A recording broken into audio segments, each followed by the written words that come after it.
Olá, começa agora mais uma edição do Giro Nordeste. Estamos em Salvador, na TVE Bahia. Você também pode acompanhar o programa nas emissoras parceiras em todos os estados da região Nordeste. Em 2 estados do Sudeste, no Espírito Santo pela TV Educativa e em São Paulo pela TVT. E ainda por nossas redes sociais, YouTube, Facebook e Twitter. A nossa hashtag é Giro Nordeste. Sejam bem-vindas e bem-vindos. Na próxima semana, em 26 de agosto, é o Dia Internacional da Igualdade Feminina. A nossa convidada é a governadora do Rio Grande do Norte, Fátima Bezerra. Entre os 27 governadores do Brasil, ela é a única mulher. Vamos falar da situação da pandemia, a vacinação no estado, a retomada das atividades, entre outros assuntos. Eu sou o Juraci Santana, da TVE Bahia, e vão participar do programa de hoje em seus respectivos estados. Ciro Lucas, da TV Universitária do Rio Grande do Norte. Henrique Douglas, da TV Antares, no Piauí. Estela Mari Saldanha, da TV Universitária de Recife, em Pernambuco. Carla Soraya, da TV Ceará. Marcos Tomás, da Empresa Paraibana de Comunicação. Marcos Saldanha, da Rádio Timbira, no Maranhão. E Pedro Nascimento, da TV Aperipê, em Sergipe. Eu quero agradecer a todos e todas pela participação e vamos iniciar nossa rodada de perguntas aqui pela Bahia.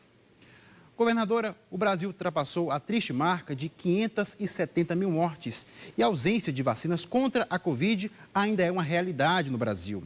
O consórcio dos governadores do Nordeste anunciou que desistiu de comprar a vacina russa Sputnik. Por que essa decisão foi tomada? Seja muito bem-vinda. Bom, eu quero inicialmente saudar a você, Juraci, bem como também minha saudação aqui especial à nossa TV Universitária, ao jornalista Ciro Lucas.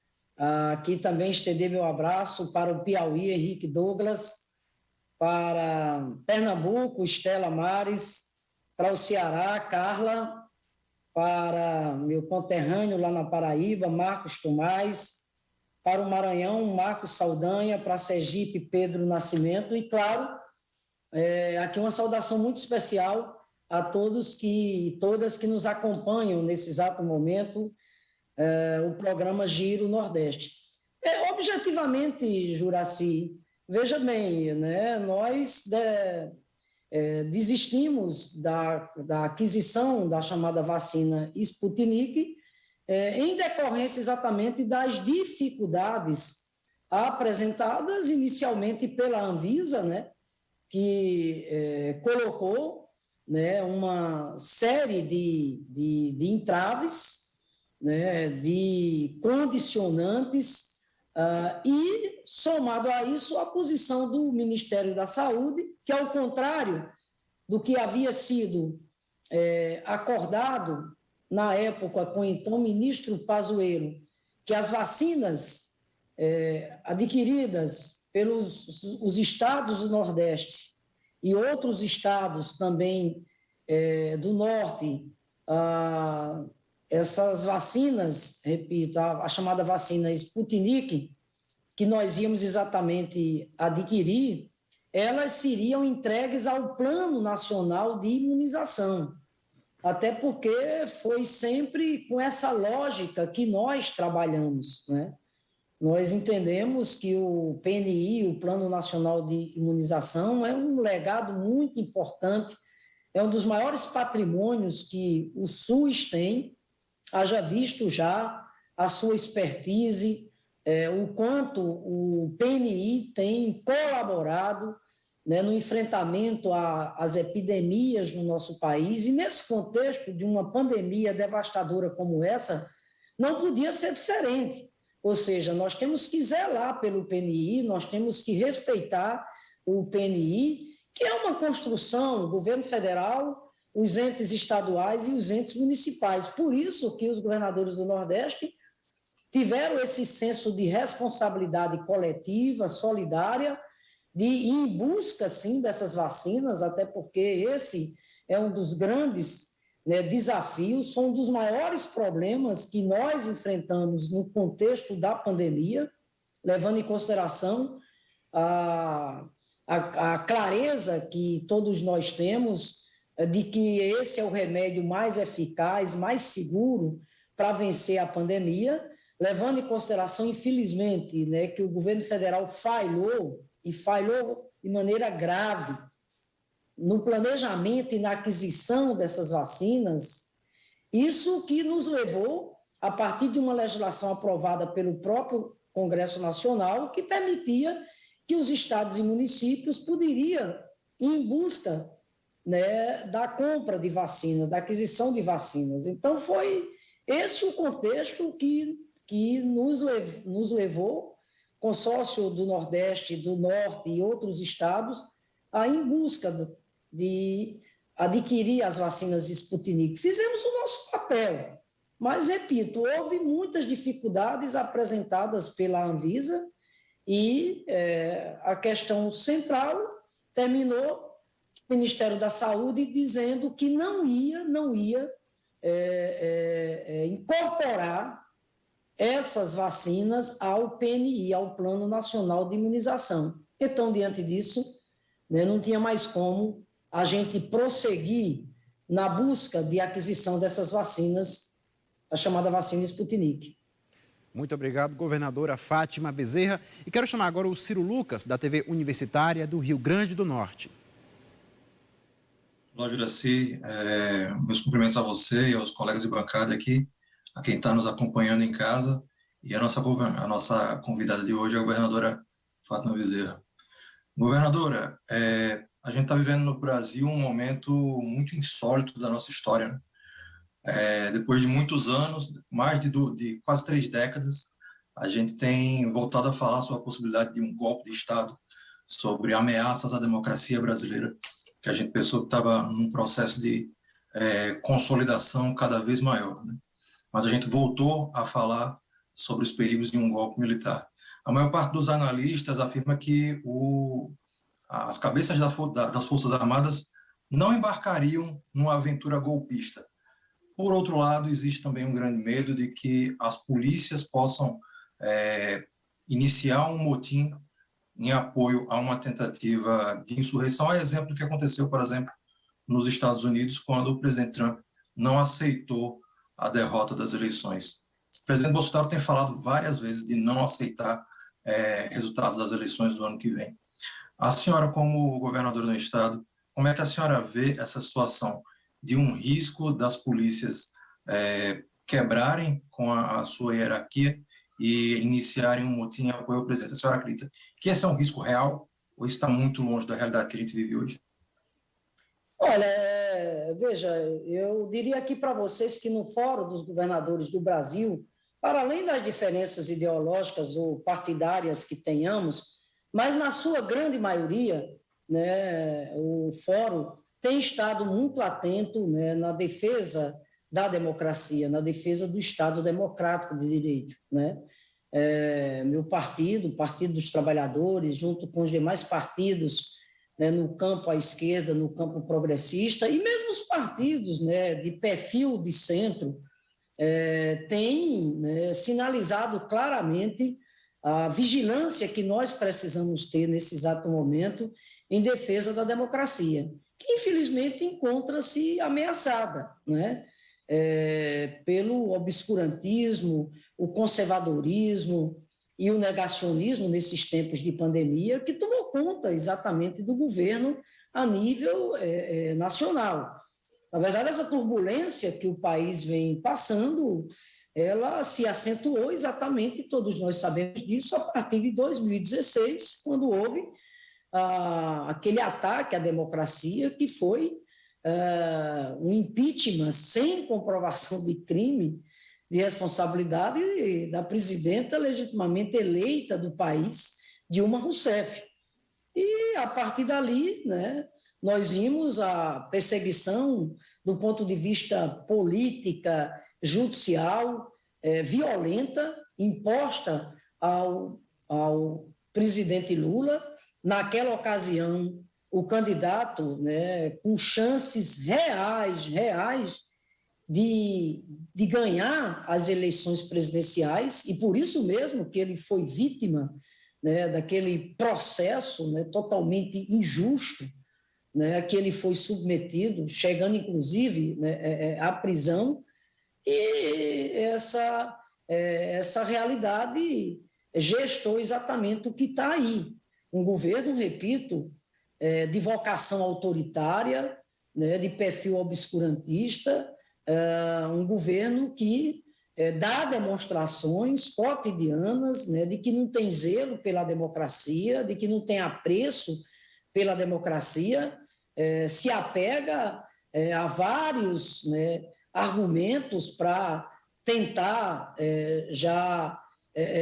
como que buscando uma desculpa para o eventual e o mais provável, o mais crível insucesso eleitoral que ele deva ter, isso se não sofrer um processo de impeachment até lá. Tanto é que a moda mais recente do atual presidente da República foi questionar a urna eletrônica, o sistema eletrônico, né, de votação no país, reconhecidamente como um sistema seguro, um sistema eficiente. Então, dentro desse contexto, a gente tem visto, né, o processo de cooptação que ele tenta fazer, exatamente das Forças Armadas e, consequentemente, né, das forças de segurança a nível estadual, esse processo de cooptação, né, das polícias militares.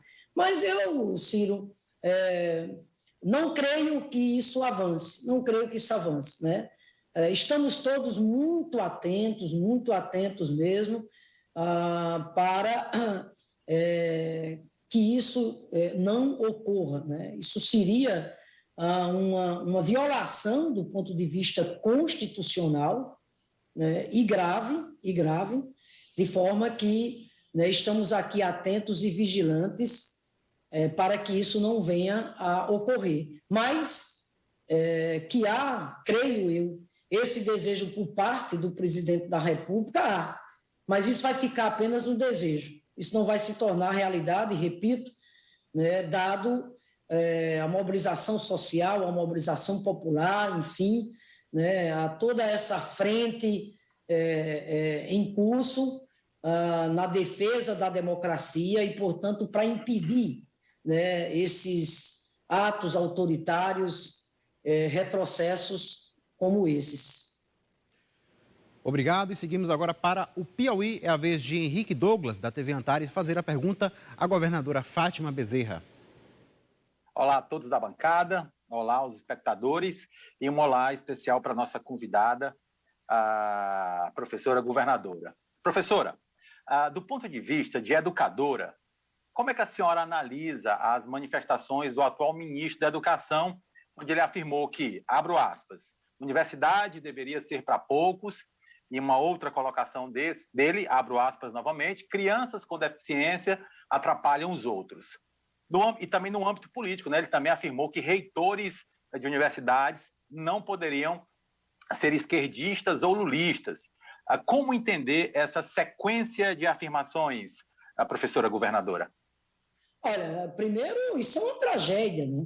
A educação tem sido uma das áreas, né, mais afetadas do ponto de vista, né, de retrocessos, o que vem trazendo um imenso prejuízo, né, ao país. Até porque a educação não é uma agenda qualquer, né? É uma agenda decisiva, fundamental, né, para toda e qualquer nação, país que se pretenda soberano, inclusivo, né, que busque um processo de desenvolvimento com sustentabilidade e com inclusão social. E, portanto, né, é motivo para todos nós de muita revolta, de muita indignação, o que vem acontecendo, né, com a educação brasileira nesses tempos que nós estamos vivendo, né, de governo obscurantista, de governo conservador.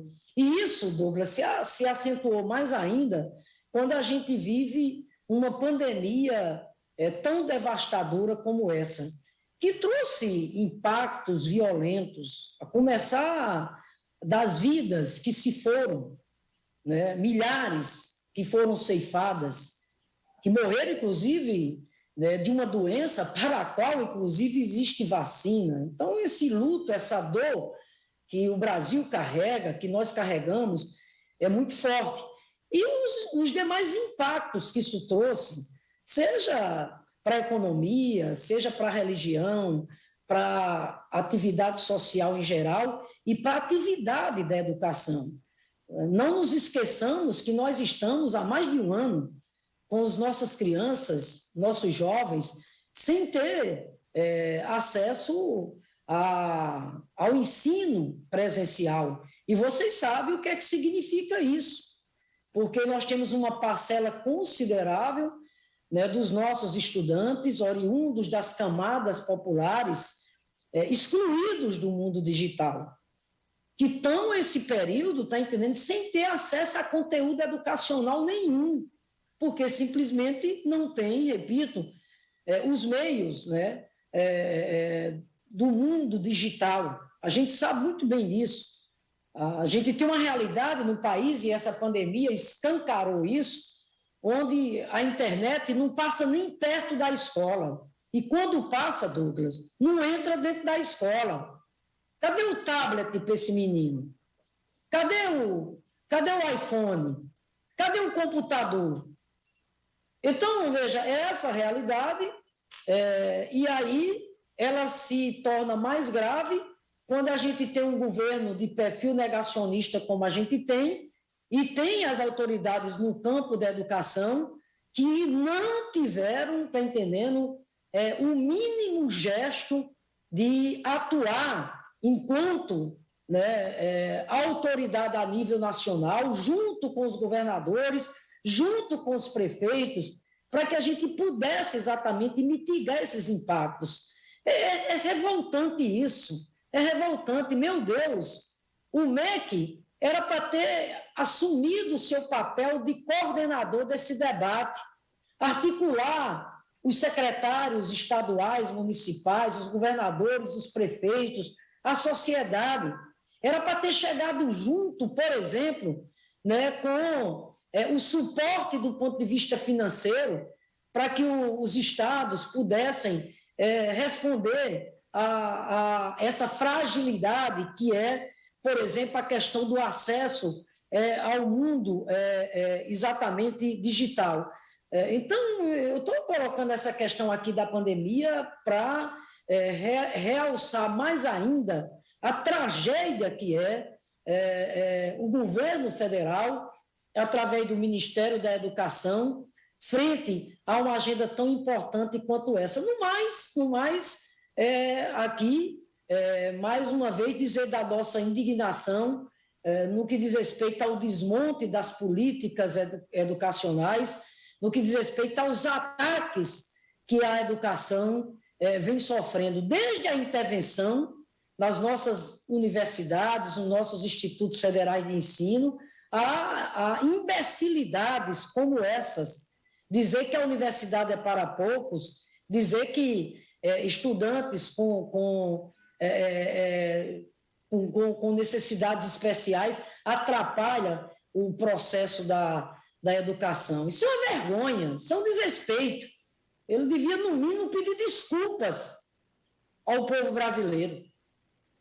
Obrigado mais uma vez, governadora. Quem está assistindo ao Giro Nordeste pode fazer perguntas e comentários nas nossas redes sociais, YouTube, Facebook e o Twitter também. E vamos seguir para Pernambuco, onde está Estela Mari Saldanha, da TV Universitária de Recife. Olá, Juraci, olá, meus colegas de bancada, governadora, olá.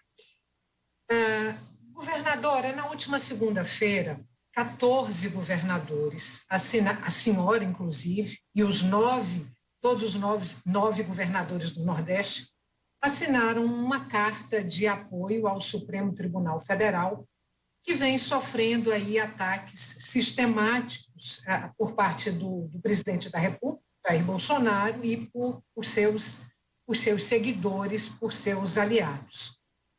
A senhora falou também, agora no início do programa, do Consórcio Nordeste, esse conglomerado de governadores que tenta viabilizar soluções comuns para os problemas da região.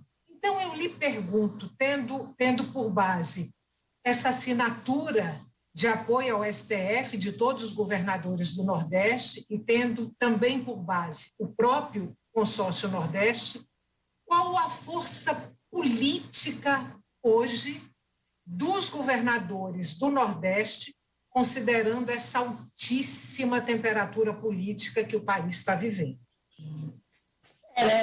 Estela, primeiro eu quero aqui dizer da importância, né, do consórcio do Nordeste.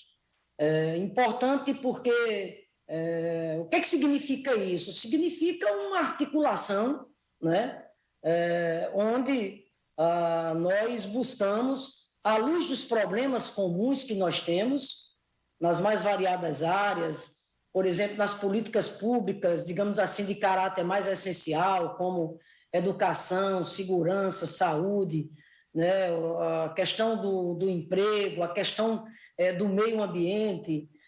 Então, nós buscamos, à luz dos problemas e desafios comuns que nós temos, desenvolver agendas comuns que fortaleçam mais exatamente a nossa ação em busca de responder exatamente essas demandas. É muito interessante essa experiência, Estela. Eu, por exemplo, você tem uma ideia, eu coordeno 2 áreas no consórcio Nordeste. Eu coordeno a área da agricultura familiar, que é uma pauta muito importante para nós, principalmente, inclusive, do Nordeste.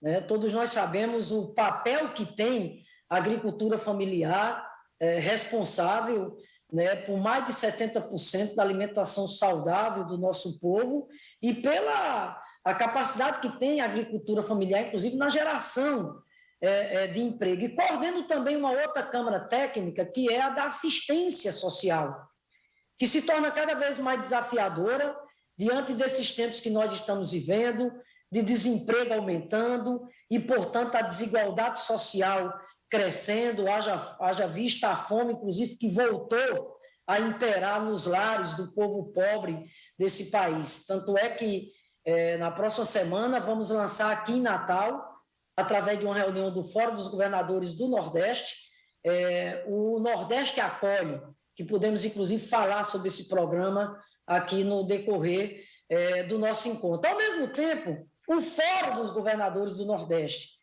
que se associa ao consórcio. Só que o fórum é mais, Estela, a instância política. É aquela instância da representação política, né? Dos governadores se apresentarem, manifestarem exatamente as suas opiniões, né? Os seus pontos de vista, que foi o que nós fizemos agora, quando diante de mais essa ameaça, né, descabida por parte da maior autoridade do país ao Supremo Tribunal Federal. Nós entendemos, portanto, que nós não podemos, de maneira nenhuma, ficar omissos, não, né? Somos autoridades legitimamente constituídas, né, nos nossos estados e, portanto, temos que nos manifestar todas as vezes, Estela, que a democracia, que a liberdade, que a nossa Constituição esteja sendo aviltada, esteja sendo exatamente desrespeitada, como é o caso em si, repito, desses ataques inoportunos, indesejáveis e totalmente descabidos por parte, né, da maior autoridade do país ao Supremo Tribunal Federal. Por isso que nos manifestamos na defesa do Supremo, entendendo, né, a importância que zelar pela harmonia entre os poderes constituídos, zelar pela sua independência, que são pilares, né, do Estado democrático de direito. Então, é nesse contexto que nós nos posicionamos, Estela, e faremos todas as vezes com senso de responsabilidade, mas com senso de compromisso com o país. E o compromisso em defesa, em primeiro lugar, da nossa Constituição. Chegamos à metade do Giro Nordeste e ainda temos a participação de 4 estados, fora a sua, aí que nos acompanha. E nós vamos girar, temos muitos assuntos importantes para tratar com a governadora do Rio Grande do Norte, Fátima Bezerra. Vamos a Fortaleza para chamar Carla Soraya, da TV Ceará. Olá, Juraci, colegas de bancada virtual, ao público que nos acompanha, e meu cumprimento à professora governadora Fátima Bezerra. Eu faço a minha pergunta para a mulher que foi senadora, que foi deputada federal. Em que é que o Congresso Nacional se transformou nesse momento, professora? Porque parece que legislativo e os poderes estão tentando aí apagar incêndios que são causados todos os dias pelo Executivo.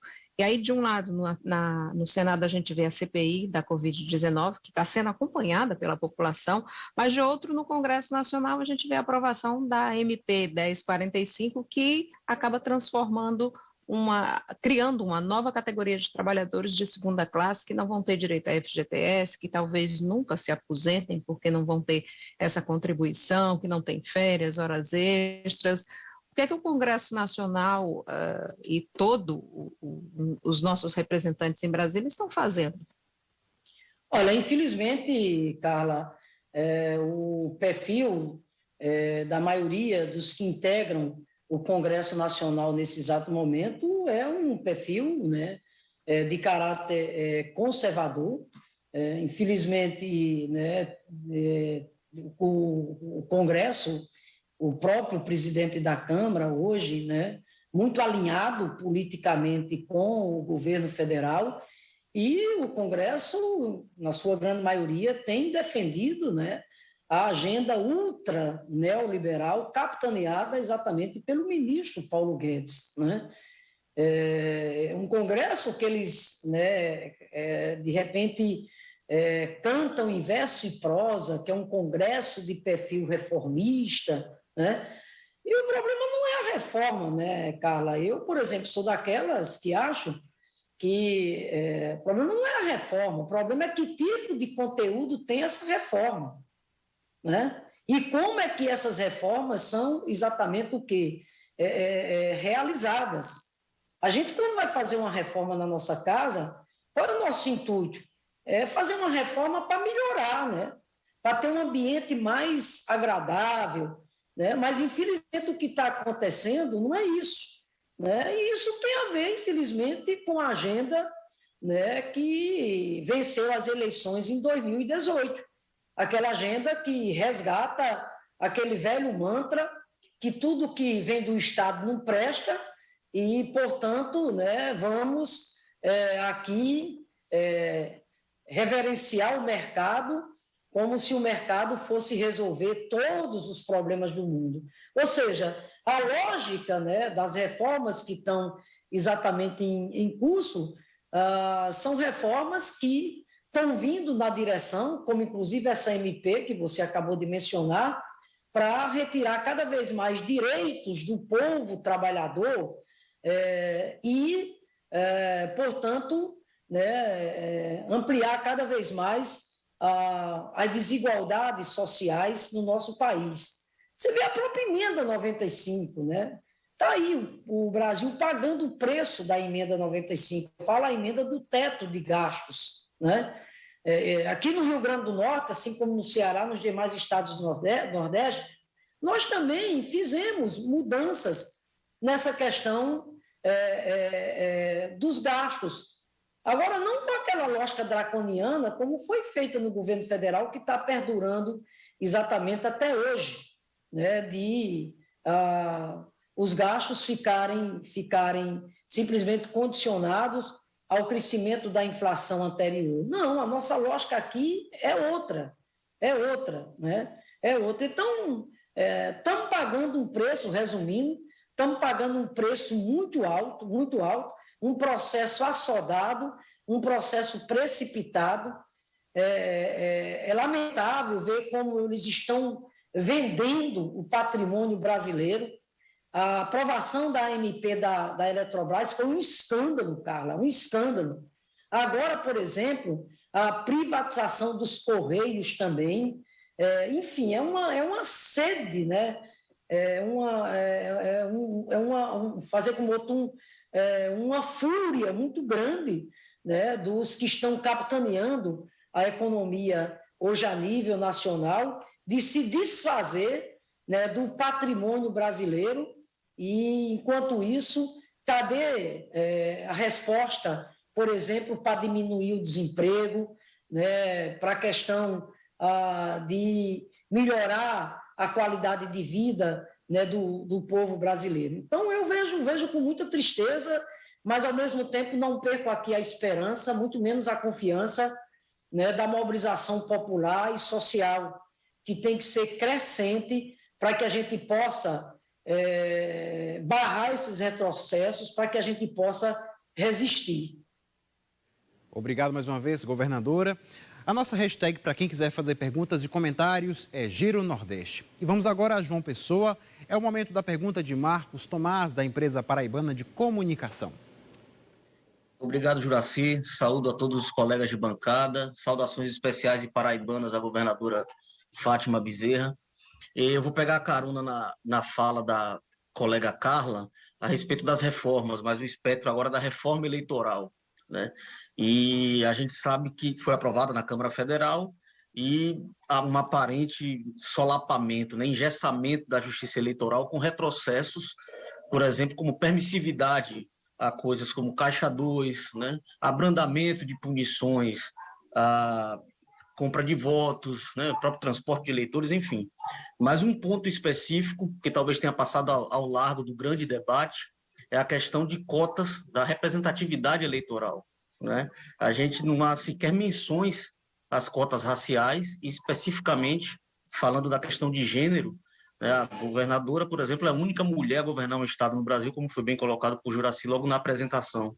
Aqui em Campina Grande, a maior cidade do interior paraibano, em 2020 apenas a gente teve uma primeira mulher negra eleita para vereadora da cidade. E eu queria saber se, e para a mulher também, não há sequer menções a cotas raciais, é a questão do gênero, né? A mulher agora pode, cotas destinadas às mulheres, ser utilizadas por homens e tudo, enfim.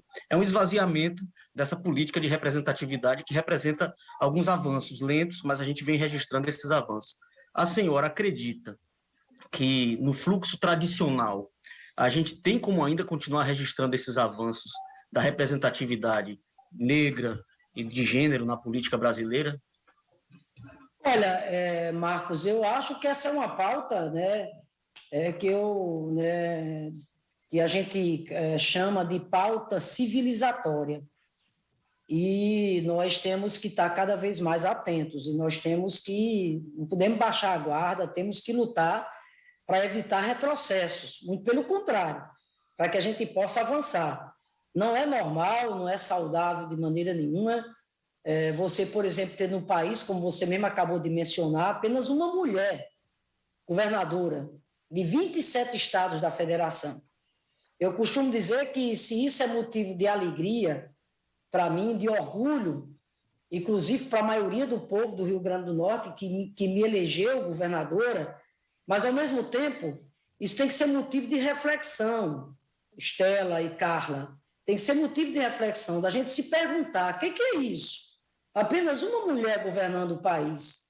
O que é isso? A gente não passar de 15%, que é o percentual de mulheres que ocupam cadeiras no parlamento a nível nacional, seja na Câmara dos Deputados, seja no Senado Federal. Quando a gente vai para as Assembleias Legislativas, para as câmaras municipais, as estatísticas também não mudam muito. Então, veja, você toca num tema aqui fundamental, que é a questão da legislação eleitoral. Nós não podemos ter uma legislação eleitoral que retroceda, que dificulte mais ainda o ingresso das mulheres na política. É claro que a gente sabe, né, dos fatores de natureza cultural que levam a essa subrepresentação das mulheres nos espaços de poder. Isso vem, né, desde a cultura do patriarcado, né, que gera o machismo de caráter estruturante. Tudo isso está na raiz, que contribui, repito, fortemente para a subrepresentação das mulheres na política. Por isso, Marcos, que eu quero aqui chamar a atenção. A gente não pode retroceder do ponto de vista das cotas de gênero, a questão do ponto de vista racial. Nós não podemos de maneira nenhuma, né? Nós temos mais que avançar, inclusive para que tenhamos não apenas uma cota destinada ao número de candidaturas mulheres, não. Nós queremos uma cota destinada ao número de assentos. Não basta só dizer que 30% daquelas vagas tem que ser ocupada por mulheres. A gente não vai desistir, repito, não vai desistir de insistir para que tenhamos a cota do número de assentos. Tantas vagas deverão ser exatamente ocupadas pelas mulheres, como já acontece em vários outros países.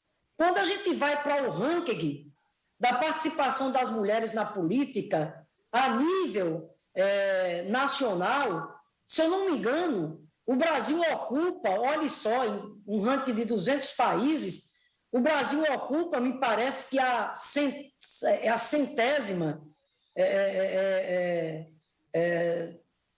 mas está, eu acho que em torno de 171 a posição que o Brasil exatamente ocupa. Isso nós não podemos nos acostumar com isso de maneira nenhuma. Então, assim, atentos a isso, se debata a nível nacional nesse exato momento.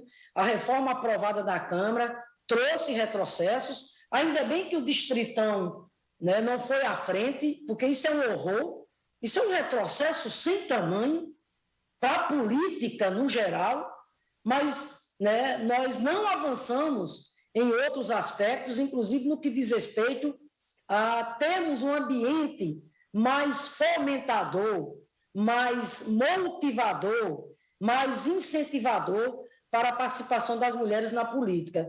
Como a luta não terminou, Marcos, até porque tem o debate no Senado da República, então é importante que estejamos muito atentas e atentos.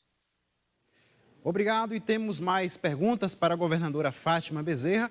Vamos girar, agora é o momento de seguir para São Luís, capital do Maranhão, onde está Marcos Saldanha, da Rádio Timbira. Aproveito para parabenizar o Marcos, porque hoje é o dia do historiador. Marcos, além de ser jornalista, um ótimo jornalista, também é historiador. Muito obrigado, Juraci. Forte abraço para todo mundo. E que tarefa difícil a gente tem pela frente, né? Essa de explicar o presente, né? Não é tarefa fácil, não é isso mesmo, governadora, professora? Bom, minha pergunta é o seguinte: o ex-presidente Lula está hoje aqui em São Luís, no Maranhão, cumpre a agenda até amanhã, deve ir ao Rio Grande do Norte ainda nessa viagem. A minha pergunta é exatamente essa, governadora.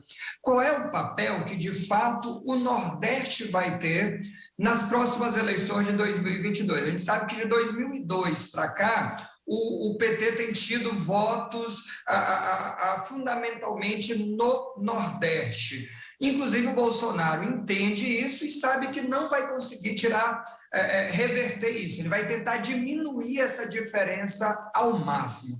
Qual é o papel estratégico que o Nordeste vai ter nessa eleição e o Rio Grande do Norte também nessa questão desse importante eleitorado? É o segundo maior colégio eleitoral do Brasil, governador.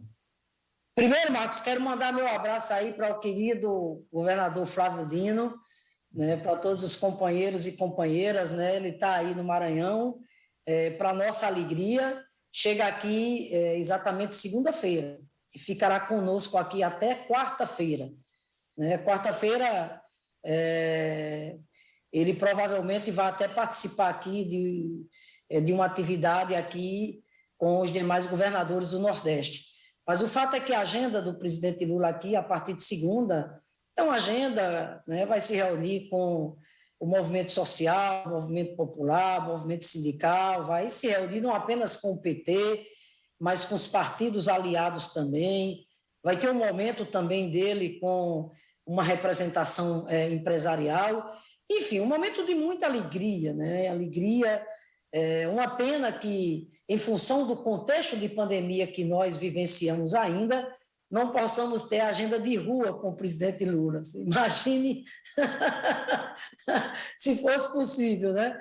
Aliás, assim, o que eu tenho recebido aqui de apelos, né? O pessoal pedindo, olha, eu quero só fazer uma foto com ele, eu quero pelo menos ver ele de mais perto.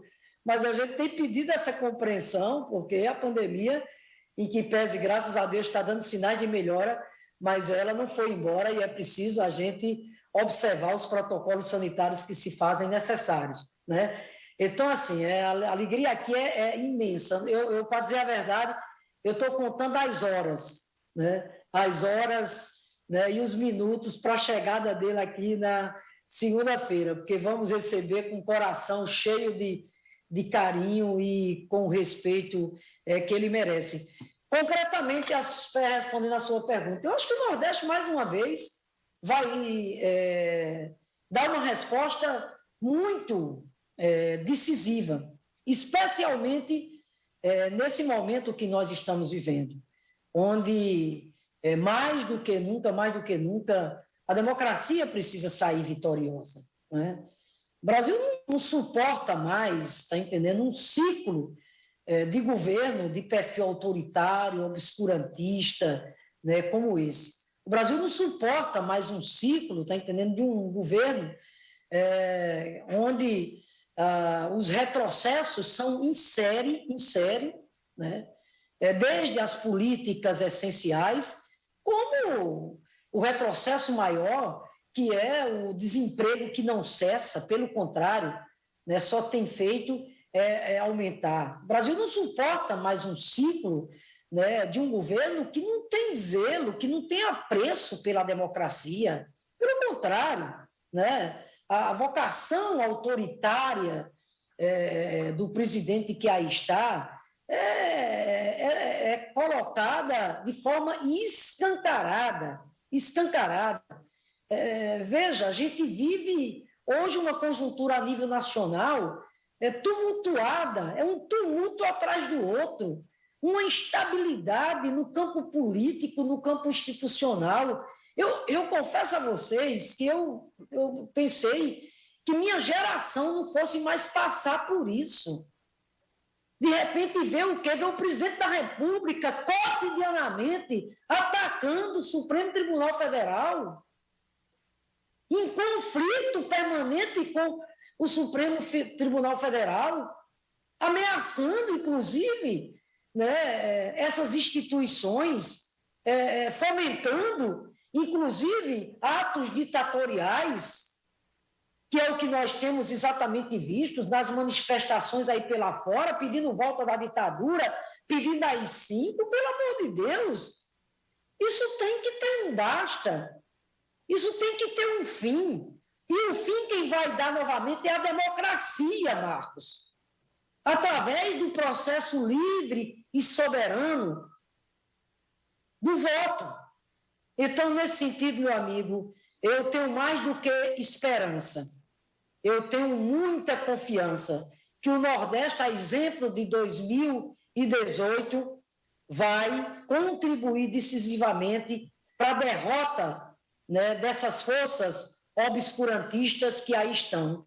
E não tenho nenhuma dúvida que o desejo latente, né, forte, da maioria do povo nordestino é Lula de volta à presidência da República. Ele não assumiu a candidatura dele, mas ele sabe que não tem como fugir do destino. O destino, mais uma vez, pede Lula presidente, pelo que ele simboliza, né, pela experiência que ele traz, pelo fato de que é sim, nesse momento, né, a liderança de perfil popular, né, mais sintonizada e aquela que reúne, né, o maior respaldo do ponto de vista popular para voltar ao comando desse país e a gente recuperar, né, o Brasil com democracia, o Brasil com emprego, o Brasil, né, com inclusão social, o Brasil que olhe para os seus filhos e suas filhas, especialmente para os que mais precisam. Então, assim, Marcos, eu não estou aqui fazendo avaliação fanista, não, até porque não subestimo adversários, Acho que a gente vai ter uma disputa muito dura, né, daqui para o ano que vem, mas eu tenho muita confiança, né, na capacidade de unidade das forças populares, democráticas, progressistas, de esquerda, e o Nordeste, eu acho que está dando demonstração clara com relação a esse rumo. É só olhar as pesquisas que estão sendo divulgadas semanalmente. Aqui mesmo no Rio Grande do Norte, saiu uma pesquisa divulgada nessa terça-feira, a Band local aqui, a TV Bandeirantes, divulgou aqui uma pesquisa, e, como sempre, a exemplo dos demais estados do Nordeste, Lula disparado, Marcos. Então, acho que terá um papel decisivo novamente o Nordeste, viu, para pôr fim, né, a esse projeto em curso de perfil conservador, autoritário e obscurantista que aí está. Obrigado, governadora. Finalzinho do Giro Nordeste, mas ainda dá tempo da pergunta de Pedro Nascimento, da TV APRP em Sergipe. Olá, Juraci, olá, colegas de bancada. Meus cumprimentos também a todos que acompanham a gente de diversos cantos e à governadora e professora Fátima Bezerra. Governadora, em meio a esses impactos, né, provocados pela pandemia em diversos setores, consequentemente o fechamento de empresas e também o aumento do desemprego, a retomada de atividades reacende a esperança em muitas pessoas. Mesmo enfrentando ainda uma severa pandemia, o que o governo do Rio Grande do Norte tem feito para essa geração voltar a gerar empregos, né, no estado e manter acesa a chama da esperança no povo? Olha, Pedro, né? Um abraço aí para o governador Belivaldo e os nossos companheiros e companheiras. Pedro, primeiro eu quero dizer aqui para você o seguinte: graças a Deus, né, a pandemia tem dado sinais, claro, de arrefecimento, né, pelo país afora, e quero aqui dizer um dado importante, né? O Nordeste tem se destacado do ponto de vista de enfrentamento à pandemia. E eu acho que isso, Pedro, tem a ver com a conduta responsável, está entendendo? Solidária, com que nós fizemos o enfrentamento à pandemia aqui no Nordeste. Porque, primeira coisa, né, aqui no Nordeste a ciência tem seu lugar. Eu sempre costumo dizer que aqui, né, a gente zela, a gente reza pela cartilha da ciência. Aqui o negacionismo não imperou, não. Por quê? Porque a ciência está aí exatamente para isso, para dizer, sim, a necessidade dos protocolos sanitários, desde a questão do uso da máscara. A ciência está aí exatamente para isso, para dizer, inclusive, Pedro, quando da necessidade das medidas de caráter sanitário mais duras que nós fomos obrigados exatamente a adotar para preservar aquilo, né, que é o fundamental, que é cuidar da saúde e que é preservar a vida da população. Eu quero dizer uma coisa aqui para vocês. Eu tenho a consciência serena, que junto aqui com a nossa equipe da saúde, com a força-tarefa que nós formamos aqui no Rio Grande do Norte, nós nunca nos omitimos, nós nunca nos acovardamos. Enfrentei momentos aqui tensos, tomei medidas, inclusive, de caráter impopular, mas nunca me omiti na posição que me cabe enquanto maior autoridade do Estado, que era, em primeiro lugar, cuidar da vida, zelar pela saúde da população. Então, Pedro, hoje você veja, a taxa de letalidade, esse luto que a gente carrega, no Nordeste ela é a menor. Porque, repito, porque aqui no Nordeste não imperou o negacionismo, não. Aqui nós nos pautamos exatamente pela ciência. E eu quero dizer para vocês que, por exemplo, o Rio Grande do Norte, que aí, em junho passado, nós tínhamos aqui uma taxa de ocupação de leitos, Sheila, que passava dos 90%, nós estamos aqui já há dias com a taxa de ocupação de leitos abaixo de 35%. Nós estamos aqui, inclusive, fazendo a reversão de leitos agora para atender os pacientes com as outras patologias. Nós estamos aqui com a retomada das nossas atividades de forma consistente. Hoje, inclusive, eu fiz um belo evento aqui para anunciar investimentos para o turismo que foi uma das áreas, inclusive, mais afetadas. E hoje nós fizemos aqui um evento reunindo o trade turístico, reunindo os trabalhadores do turismo, anunciando novas medidas, dizendo, por exemplo, do incremento da malha aérea, que cresceu mais de 90%. Segunda-feira nós vamos inaugurar aqui, Pedro, o voo Natal-Mossoró. Natal é a segunda maior cidade do estado, que é exatamente em Mossoró. Isso era um sonho, exatamente, que a gente tinha. Nós estamos aqui tomando medidas para incrementar a questão, né, dos hotéis, dos restaurantes, das pousadas, tudo isso sendo feito com muito senso de responsabilidade. Aqui se luta por vacina. Nós montamos uma logística desde janeiro, quando a vacina chegou, que a vacina, quando chega no solo potiguar, em menos de 24 horas, ela é enviada aos municípios para chegar no braço da população. E quero aqui dizer que, nesse exato momento, o Rio Grande do Norte já tem 72% da sua população adulta imunizada com pelo menos uma dose.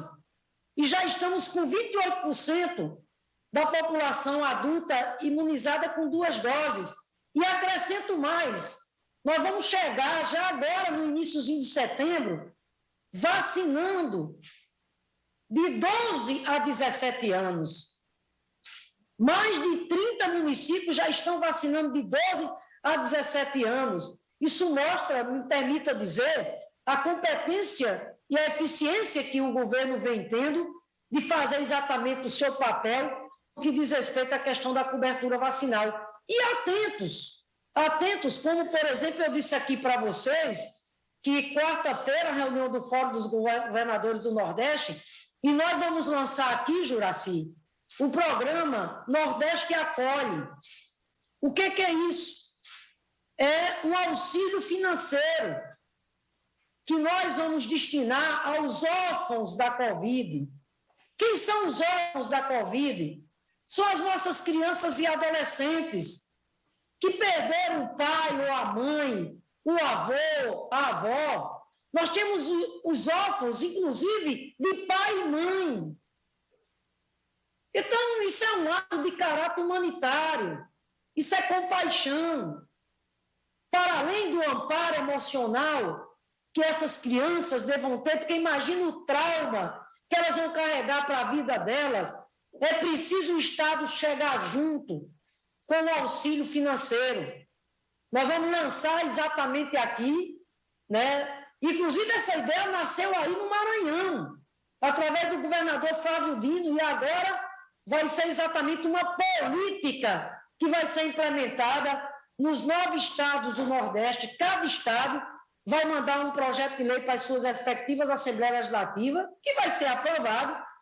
Vai ser um auxílio mensal de R$500, reajustado anualmente, que vai ser destinado às crianças e adolescentes órfãos do Covid até completar a maioridade. Então, é com esse senso de responsabilidade, né, de planejamento, de união, que nós estamos enfrentando esse contexto de pandemia, sabendo que a pandemia não foi embora ainda, a cepa, né, continua solta, mas atentos aqui aos protocolos sanitários que se fazem necessários, e a cobertura vacinal, ela tem que avançar,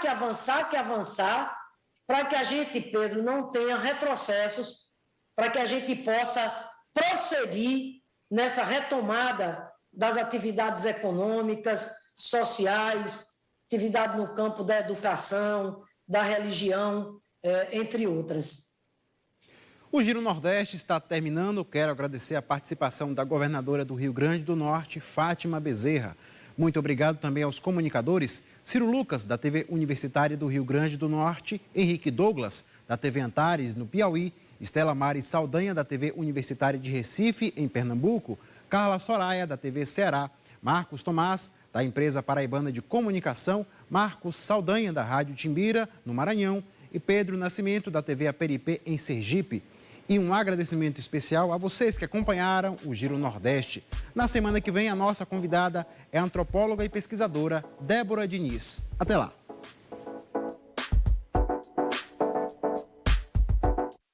Um dos pontos mais importantes da TV pública